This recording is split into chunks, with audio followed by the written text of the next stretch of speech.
8. 1, 2, 3, 4, 5, 6, 7, 8. 1, 2, 3, 4, 5, 6, 7, 8. 1, 2, 3, 4, 5, 6, 7, 8. 1, 2, 3, 4, 5, 6, 7, 8. Wow.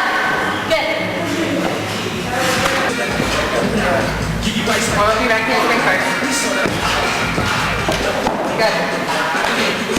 Remember, time to set up.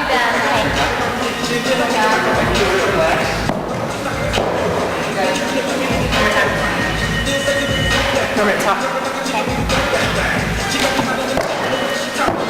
Good. You have a good rebound out of your back handspring, but you need to tuck your legs and set up. So when you tuck, just tuck straight up, and then you ready? You're gonna jump. So jump. You need to tuck. All right? Yep. Standing touch you can practice. We're going up. Tucking. One more. Grab. That was wicked high. That was good.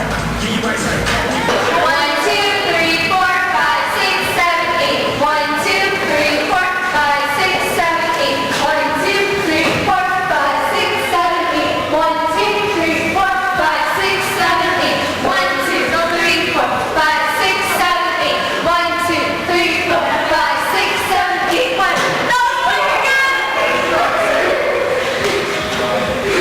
Hi, I'm Linda Kaiser. Welcome to Spotlight on Business. The footage you've been watching is from Diamond Cheer Center, which is a place in Hudson that teaches cheerleading. And my guests today are Bill Hickey, the owner, and Danielle Maaser, the assistant director. So welcome. Thank you. Thanks. Very nice to have you. And of course, my first question, and I have to tell you, I was a cheerleader when we said, give me the B, and we had a pom-pom. We did not do what you do. How did a man get into the cheerleading business? I have a very good friend named Luke Bergeron. We have other business interests. We were looking for a business opportunity. His daughter has been extremely active in cheerleading for many years. She's now 16. And we had some conversation with her coach, and her coach explained to us the potential in cheerleading. It seemed to be the right time. It's a sort of an exploding type of industry right now. It's a really big business, isn't it? It is, particularly in the South, particularly in these states where football is big, and I was aware of that because one of my sisters lives in Houston, Texas. It's very big in places like Florida, Texas, Ohio. Where the big schools are? That's right, where the huge football programs are, where the 100,000-seat stadiums are. They look at cheerleading as part of their mid-show presentation. Yeah, and the cheerleading that I did is not the cheerleading that these young women do. No, absolutely not. It's far different. It used to be just to excite the crowd and for spirit, and that's still being done. But now it's become much more involved. It's gone past that. There are a lot of young women these days with experience in dance and gymnastics, and that's what's transitioned it into a sport of its own. Danielle, you're a very young woman to be an assistant director. Yes. How did you get there? Well, I cheered for about 8 years now in middle school, high school, and I did All-Stars. And I coach a local team, Parish of the Resurrection. Where do you live? In Nashua. Okay. And I just love it. I full-blown into it. In high school, I did 7 days a week. Oh my gosh. So it's just, it turned more into like a lifestyle than a hobby. Now Bill was saying that your mom was involved in cheerleading. Yes. My mom was a high school cheerleader for Pelham High School. Yeah. And then I went to do a team and they didn't have a coach. So my mom volunteered to coach the team. Well, that was and she's nice still of her. doing it. She directs the Parish of the Resurrection. And then where did you meet Bill? Actually, the coach asked me, well, she told my mom, I know you have a daughter who cheers for the high school. Does she want a job? And over the summer, I didn't know if I was going away for school. So then when I realized I wasn't, I decided that I'll look into it, see if I like it, and then accepted the job. I went down, applied, and that's where I met Bill. And why did you think that she should be the assistant director as young as she is? Well, she had all the characteristics I was looking for. She had the experience, but even more importantly, she was capable of dealing with the customers, primarily the parents. And that's sometimes an issue with 18 or 19 years old. I would in think women. so. Some have the expertise to teach, but not all have the expertise to converse with the parents, which is critical. It's Well, the parents. are going to are run the critical. business for That's you. correct. That's absolutely true. I'm very responsive to the parents. Yeah. That's right. So I noticed that you had, I don't think Carolyn got a shot of it when we were there, but you had a nice upper level Correct. where the kids can come if they get there early, they can do their homework. Correct. The parents can come and watch. There's a sitting area and couches for the parents. They like to stay up there. It's a little quieter up there. They can talk amongst themselves, but at the same time just glance over and see the whole facility. So tell me about your teams that you have. We have our own competition teams. A lot of what we do is pre-existing teams come into our facility for training, but we also have our own competition teams, which generally speaking compete at a higher level than the groups that come in to us. Where do they compete? Everywhere. Universities run cheerleading, including in Durham, runs cheerleading events. They were at the Basketball Hall of Fame recently. There's all sorts of things. High schools, colleges. They'll be going to Ocean City, Maryland for a national tournament, potentially New York City. There are Have many, you many gone to tournaments. those? Yes, I've traveled to Dallas, Texas Oh, neat. for the NCAA National Cheerleading Competition. It's for all-stars only. It's exactly what our gym is. All-stars is just the teams that compete. I've gone to California to compete. It's a really big industry now. It's because it's just like gymnastics, but it's a little bit different because you add the different abilities. Did you start with cheerleading or did you start with gymnastics? Cheerleading. And then you got into gymnastics. Yeah, it's a different aspect. And now high schools are demanding that you have some gymnastics abilities. So it's not like when we were in high school and it was more, you went out and tried out and the kids voted and you were a cheerleader. Far, far differently. Even at the high school level, it's very competitive. For a high school girl to be on a varsity team, all too often she's had to have outside training. Many of them have years of gymnastics or dance training, and that seems to be required to get on a good varsity program these days. How expensive is this, Bill? I try and keep it very affordable, family affordable. That's part of my marketing plan. Would you like to comment on your prices? They're far below the competitors. We're pricing to do volume. It's a new business. I'm not looking to make money at this point in time. I'm looking to generate a volume. It typically costs on a competitive team, the monthly fee is $75 a month. We have other programs of all different rates for groups that come in. They're based on a figure of about $10 or $11 a session. They may pay for 8 or 10 weeks in advance, stuff like that. And who are your teachers? We have 9, I have a staff of 9, including Danielle, that instruct. 2 are high school varsity cheerleaders that coach my youngest girls, the 7 to 10-year-old competition team. Then I have 5 college female instructors, and I have 2 male instructors. The male instructors are primarily there for their gymnastics ability. One is a college student, but one is considerably older. And where did they learn gymnastics? Professionally, they've all been professionally taught for many, many years. And several of the girls you said are students at Riviera? Of the 5 female college girls I have, ironically 4 of them live on the campus at Riviera in the dormitory right across the street here. That's really cool. That's correct. So, I'm forever calling the dormitory yeah. at 3 o'clock, panicking when I look at the schedule and saying, send somebody else, bring your roommate in. I need an additional instructor tonight. Wow.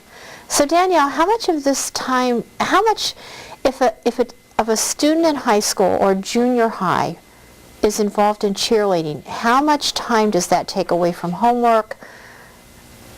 Talk about that a little bit. Well, when I did it in middle school. In high school, I actually still maintained honor roll, and I graduated top 15% of my class. That's pretty good. And in honor society, and I cheered every day. I had games on Saturdays for high school, and I did varsity, and we had practice 2 hours a day, sometimes 3. We'd have competitions on Sundays, and I also did All-Stars, which you travel for, and we traveled 3 times a year. Do you think that helped build character for you as a student in high school and junior high school? I think it helps because I'm kind of shy talking in front of a group of people, but with cheerleading, it's different because you feel spotlight, and it helps bring out your personality. Right. So I think it helps people a lot because you build characteristics, like people skills, and you can do stuff on your own in cheerleading. Like you can go by yourself and compete, which is called the top cheerleader, or you that's can go as a interesting. team. Oh, I didn't realize that. Yep. Now, Bill, you were saying that you had another woman who was there. I met her today. What was her name? Sherry Anderson. And she helps you do what? She advises me. She's become a close friend. Danielle's known her for many, many years, but I count on her expertise. She's a knowledgeable young woman with a background in education and child development. She runs her own child development business, and she's got many, many years' experience in cheerleading. She's a cheerleader herself. Her daughter's a cheerleader, and Sherry coaches the Litchfield Middle School program herself. Oh, that's interesting. That's right. So what does she help you do? Well, I'm interested in marketing the business in a little bit different direction than what's been traditionally done. And Sherry's been able to talk to me about the child development benefits of physical activity. Oh my gosh, they're huge, aren't Correct, right. And I intend to use that aspect in the marketing. I expect to market the business a little bit differently than it's been marketed in the past. I find that a lot of the parents, particularly the fathers, come in and they're concerned about the physical development of their daughters, something that wasn't true maybe 20 or 30 years ago. Yeah, because we all had physical activity in school. Well, and they were more concerned 20 or 30 years ago about their sons than their daughters. Today they're concerned about both. Interesting. It's about time, huh? Exactly. Sherry Finally made it. Sherry believes, and she's explained to me, that strong bodies build strong minds. The parents, particularly the fathers, think that their daughters these days spend too much time on the couch watching TV, online emailing and their friends, or on the telephone. Yeah. And they come in and they tell me all the time, I want her moving. I want her doing something. I don't really care what it is. If she likes this is fine. But I want her moving, and I want her getting exercise. What percentage of the young women who come through this school would you say stick to it? And I mean, do some of them just say, "Oh, this isn't for me. I'm out of here"? What do you think about that? I think a majority of them stick with it because we range for all abilities. Anyone can come and do it. You know, you don't have to be like with the best of the best. We put you with people you're comfortable with. Okay.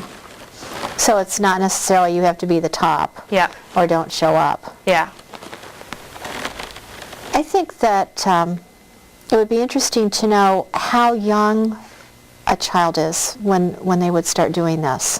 What's the age that... My marketing information indicates that we start at age 7. Okay, so less than that is too young? There have been one or two exceptions where the parent has been a gymnast and has had the child in a gymnastics program before that. But generally speaking, we don't want to be in the daycare business. We want to do athletic... I thought about that. Yeah. Well, we're going to take a break, and before we totally break, we're going to go back to watch Danielle and another young woman there do some more cheering, and we'll see you right after the break.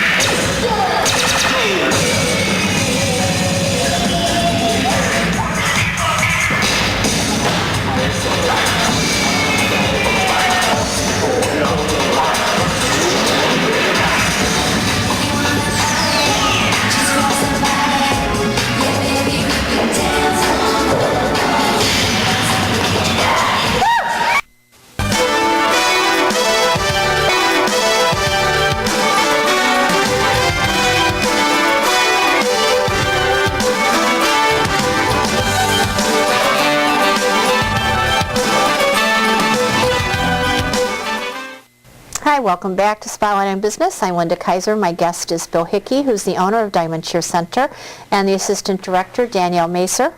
And I understand that from what you were saying, there is a very, very big controversy going on revolving around cheerleading right now. Just currently, it's become an issue. That's correct, Linda. What's going on?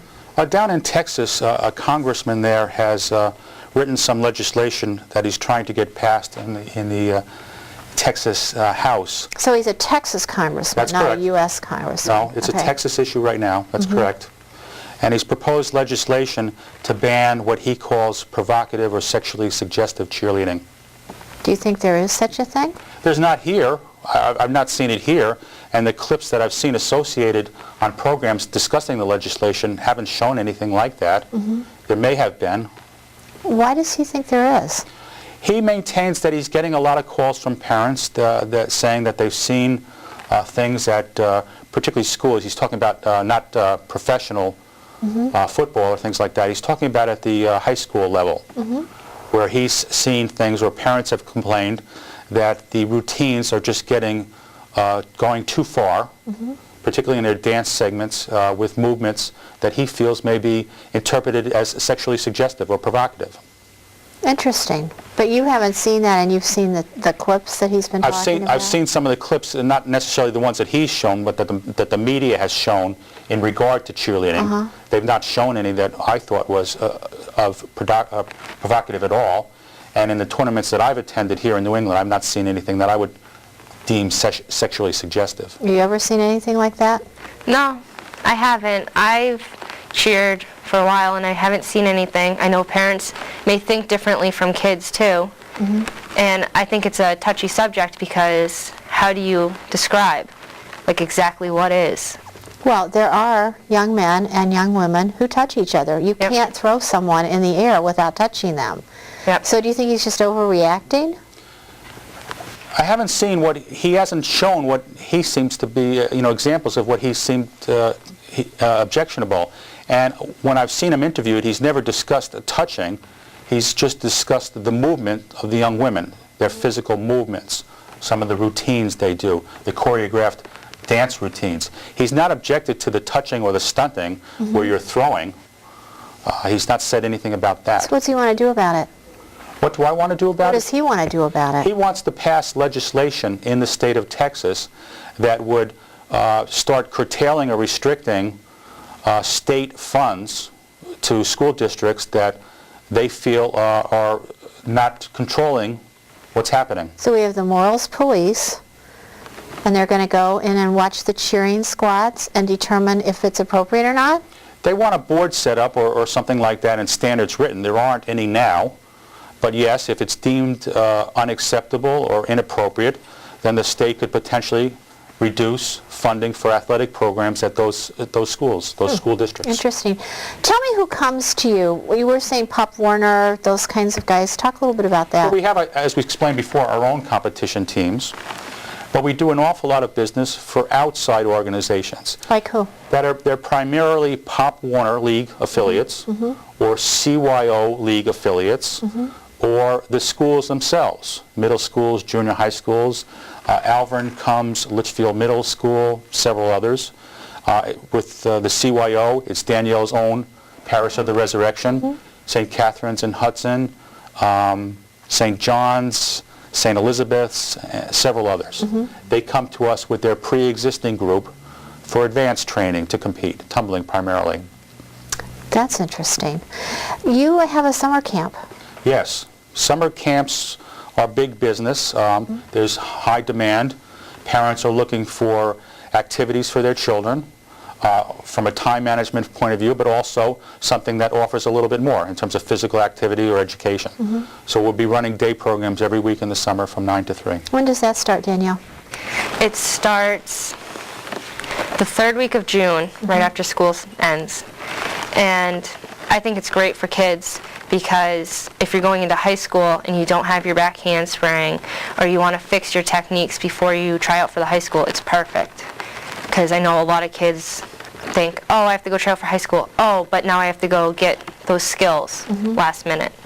And this way they can come all summer to get those skills. It's very competitive to try out for high school cheerleading, Yes. right? Do they come to you and say, make me right, make me, fix me? Yep. Do they?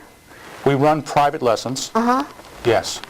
That happens occasionally where a girl wants to be on a high school team or is on a high school team but is lacking some of the tumbling skills, and we'll run private lessons for a half hour or an hour to get her up to speed on an individual basis.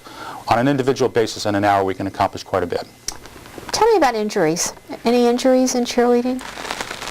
We've not had any other than the minor sprains. Yeah. Yep. Have you ever been hurt? Yes. What happened? Basically what happens with cheerleading is you sprain your ankle. You go to the doctor and they say, stay off of it. And you don't? Yes. Why did I know this? They don't. They all do the same thing, don't That's they? correct. That's the most injuries. The biggest injuries are with the muscles, either tendonitis or bursitis, which is in your heel. And it can happen in your arms, your shoulders, but the biggest is your ankle. You keep ice Yes. packs? Yep. Yes. Ever had to take anybody in the ambulance? No, I don't Not think yet? so.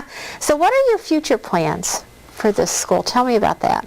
To market the business in a different direction. I think the business, my background is in the automobile business, and I've worked for some of the best marketers. I believe the automobile industry drives marketing in the country. They spend the most, Oh, yeah. and they're the most progressive. So I've learned a lot there, and I intend to apply some of that to this business. I think the business in general is behind many years in terms of marketing. So we're going to market things a little bit differently and a little bit more modernly in terms of child development, in terms of customer satisfaction, customer friendliness, things like this. You're a pretty serious business guy. Oh, thank you. Thank you. It's hard to get him to smile. Look at, he sparkles when he smiles. He really does.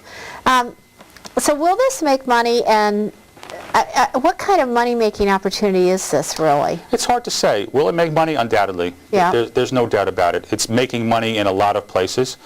New Hampshire's not the greatest market for this because there's not 100,000-seat football stadiums at universities. Right. However, it's already showing up in these states, in New Hampshire, Massachusetts, and southern Maine. Doesn't seem to be hitting New York, Rhode Island, Connecticut big yet, but it will. It's spreading throughout the country, coming, as I said before, from the states in the south. Texas, Florida. Well, that's the driving And force. Ohio. Ohio is a big... There's already a company in business franchising cheer facilities in those states. Will you ever? It's possible. Their requirements are steep, and generally speaking, the facilities that they're putting up are 30,000 square foot. Wow. Well, with that, we must end. I'm thrilled to speak with you. How serious you are about cheerleading. We appreciate the opportunity. I'm glad to have both of you, and thank you very much for being my guest, and we'll see you next week. Thank you for watching Spotlight on Business. My guests have been Bill Hickey and Danielle Maaser from the Diamond Cheer Center. I have to say that correctly. See you next week.